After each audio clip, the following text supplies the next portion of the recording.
Hi అండి, welcome to my channel. నేను ఈరోజు 5 చుక్కలు 3 వరకు చుక్కలు పెట్టి ముగ్గు వేసానండి. చూడండి ముగ్గు ఎలా వేస్తున్నాను.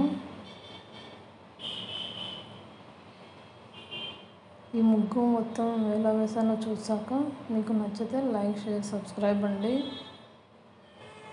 థ్యాంక్ యూ అండి. చూసేయండి ముగ్గు మొత్తము.